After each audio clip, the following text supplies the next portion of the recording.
It is May 17th, and welcome to your next 24 hours. I am a tarot reader from Brooklyn, New York, and I started this channel with the intention of taking it a day at a time right now.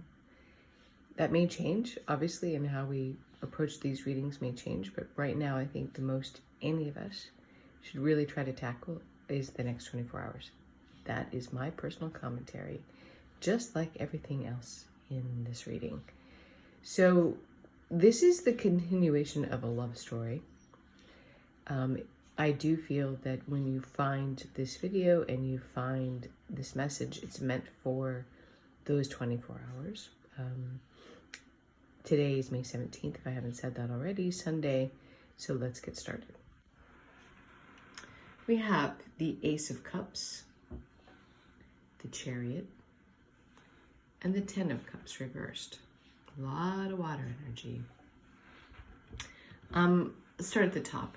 The aces, if you've been watching these videos, you know are the spark of the suit. So this is the suit of cups. Cups are emotion, represent our emotions. Coming from a heart space, tapped into our feelings, being in touch with our feelings. And this is the beginning, right? This is an emotional new beginning. Now, often this is seen as the beginning of a new relationship.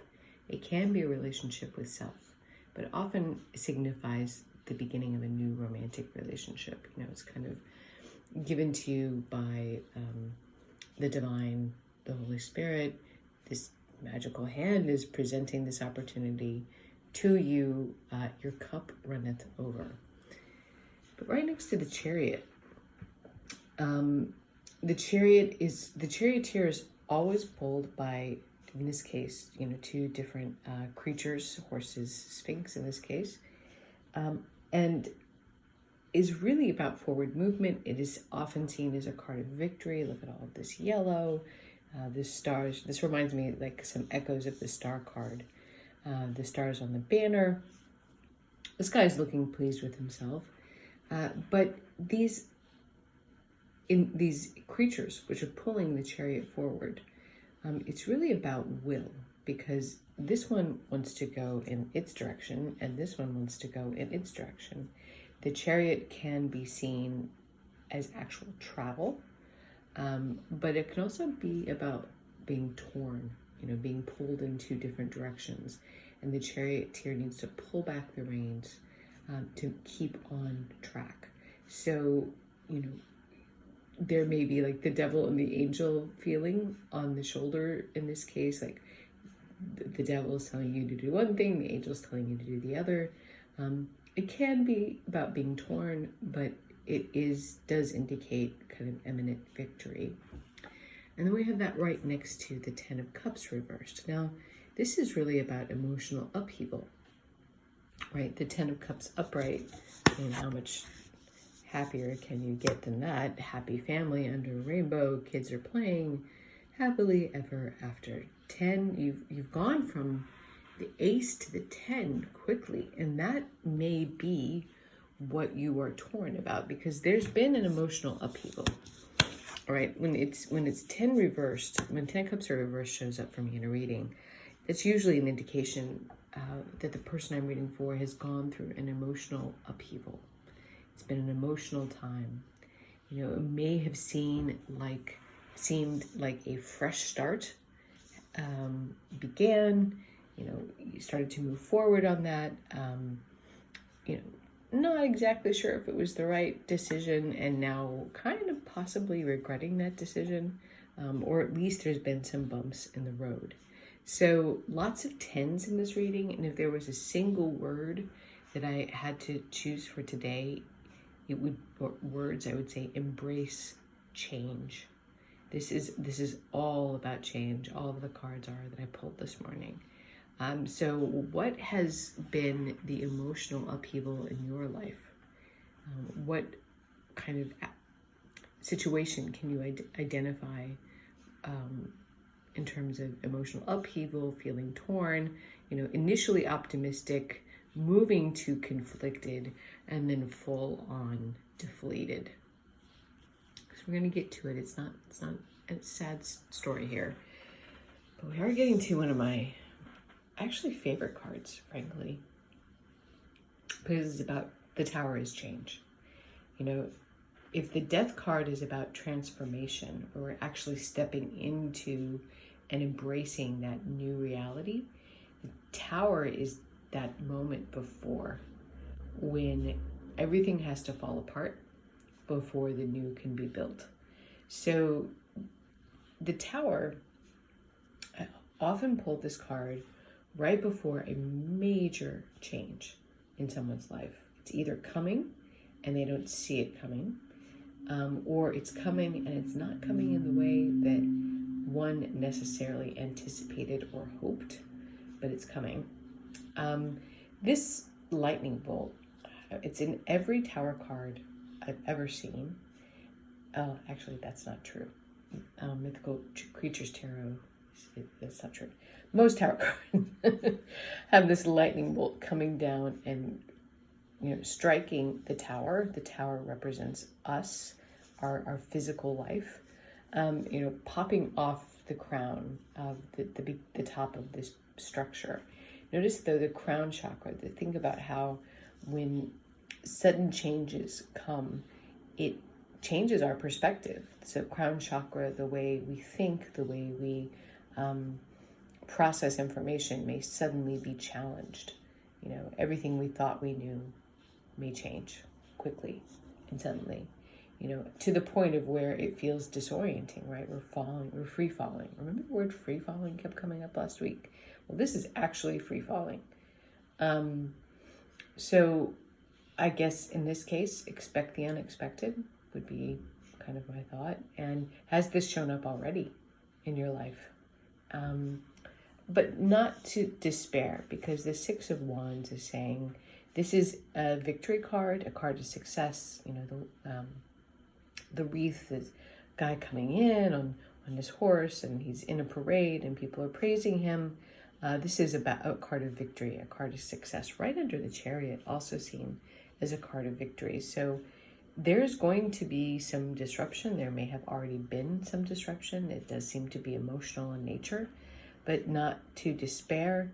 You know, it does look as though there is success on the other side, and it really is going through those difficult emotions. That's an art form, right? Spiritual growth is not for the faint of heart. So, and then we have the Nine of Wands reversed. So the Nine of Wands, if the Seven of Wands is about, you know, active defense, you know, feeling like we have to stand our ground, defend our position. The Nine is when we've defended our position. We've defended and defended and defended our position. And we're weary. You know, this guy is like beaten up. He's got a bandage on his head. He's looking like, come on, I'm exhausted of this, but I know you're coming. And it's that, you know, waiting for the other shoe to drop kind of feeling. But when it's reversed, to me, this really always says it's time to be vulnerable. It's time to put our guard down. It's time to see what can happen. And maybe that's the change. Maybe it's that small of a shift to feeling vulnerable, allowing ourselves to be vulnerable. They can kind of shake our world and bring about the kind of change that we're hoping for, although it seems paradoxical, because how can letting my guard down and asking for help or admitting I don't know or am hurt actually bring about change? Well, I honestly, one thing I have learned in my 48 years is that I don't have to know why things work.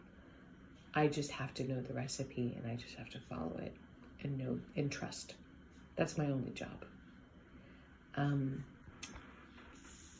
And the next line we have, so I guess the question I would ask you to consider here is, has this Tower moment already come? Was it subtle? Was it just a shift in terms of being vulnerable and asking for help? And what kind of success are you hoping for? And this is about manifestation. You know, if I'm vulnerable, what why am I putting myself out there? What kind of success am I hoping for? Again, it does seem to be emotional. And then we have the Hierophant next to the Four of Cups, next to the Lovers. So nothing lost, nothing gained, right? So the Hierophant is about institutions.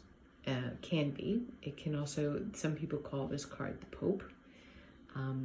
In my Victorian Romantic Tarot, this is shown as a craftsman who's teaching students how to make toys. You know, it's about often about how we learn. It can be,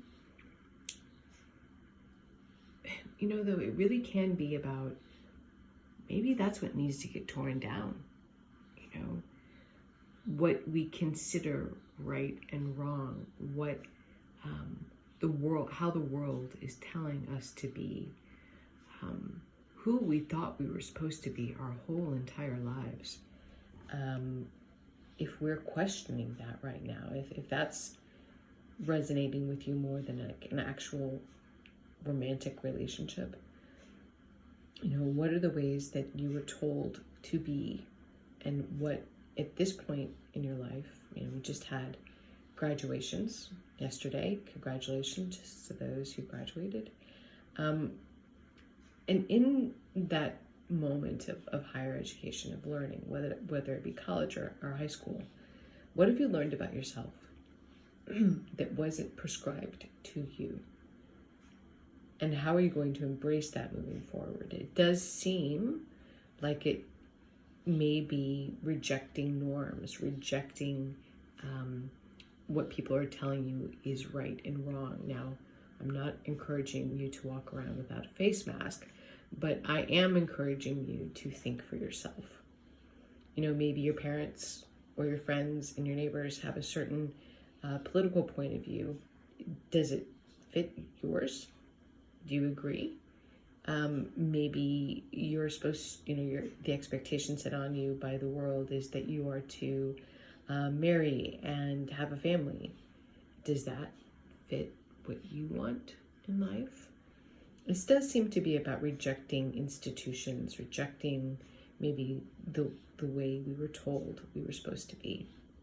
Because then we have the Lovers, which again was originally called the choice, right?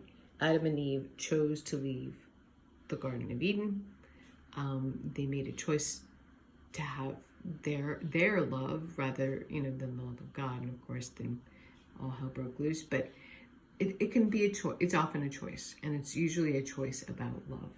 So, you know, maybe you're in a relationship that isn't fitting anymore, quite frankly. And it's time to kind of put your foot down and say what your needs are.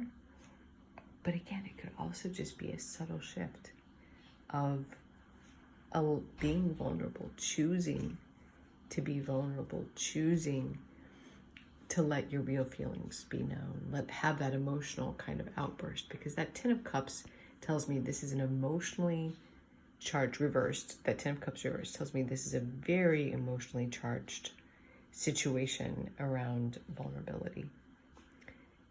And then finally, we have the Ten of Wands, also endings, making a choice, a choice to embrace change. But that doesn't mean it's going to be easy, right? Those things in life which are easy are often not very worthwhile. It's been my experience. So, you know, this is going to be a difficult road to walk. The Ten of Wands is about burdens. Now, he can barely make it across the field to that village with all of these wands. His head is down. He's focusing on the task at hand. He's not able to even look up and see where he is. It's so difficult. You know, this is when we get lost in the pain, lost in the challenge itself, rather than actually seeing it as a journey. Quite a counterpart, actually, to say like the Hermit, which is all about the journey. The Ten of Wands is actually that moment where you're just in the slog, right? You're just chopping wood and carrying water. Like you're not really seeing the scenery. But maybe that's the challenge today, is to put those wands down, make that choice.